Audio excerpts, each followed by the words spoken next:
Assalamualaikum, hai semuanya. Hari ini kita mau bikin yang seger-seger ya teman-teman. Kali ini kita mau bikin strawberry milk coco ya.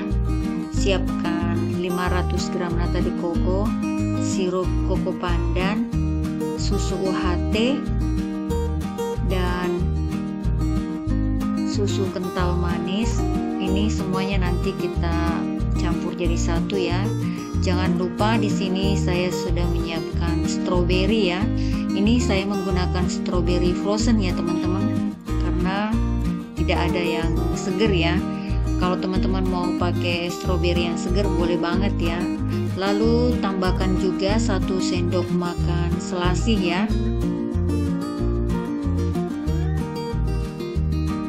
Pertama-tama selasihnya ini kita beri sedikit air hangat ya teman-teman. Kita tunggu sampai selasihnya ini mengembang ya. Lalu siapkan chopper. Ini kita mau chopper stroberinya sebagian ya teman-teman. Jadi tidak semua tadi bahan yang tadi di chopper ya. Ini separuhnya aja ya yang kita chopper. Choppernya juga tidak terlalu halus ya. Jadi nanti masih ada tekstur stroberinya seperti ini ya teman-teman.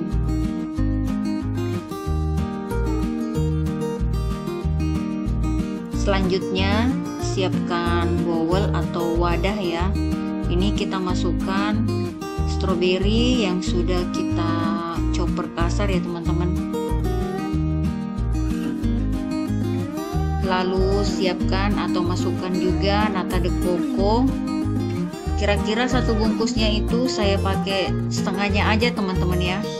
Lalu tambahkan sisa stroberi yang dipotong, kita belah jadi 2 ya teman-teman.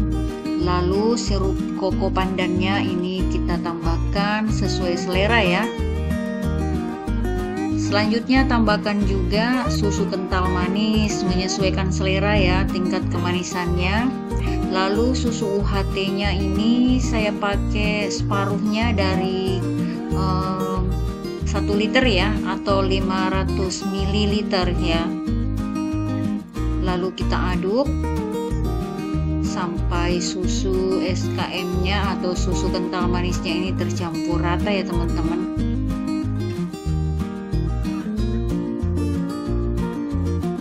Lalu setelah tercampur rata, ini kita siapkan gelasnya.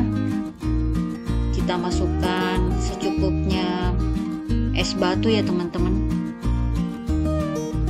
Lalu kita masukkan strawberry milk coco-nya yang sudah kita campur jadi satu tadi ya. Ini rasanya seger banget ya teman-teman untuk menu berbuka nanti ya. Rasanya itu ada asemnya, ada manisnya, pokoknya seger deh. Teman-teman boleh ya dan wajib mencobanya karena bahan-bahannya ini sangat mudah didapat dan tidak terlalu mahal ya harganya. Lalu untuk step terakhirnya kita tambahkan, untuk mempercantik kita tambahkan selasihnya ya teman-teman. Ini opsional aja ya, yang suka dengan selasih boleh ditambahkan. Seperti ini ya hasilnya. Terima kasih sudah menonton. Semoga teman-teman mau mencobanya ya. Assalamualaikum.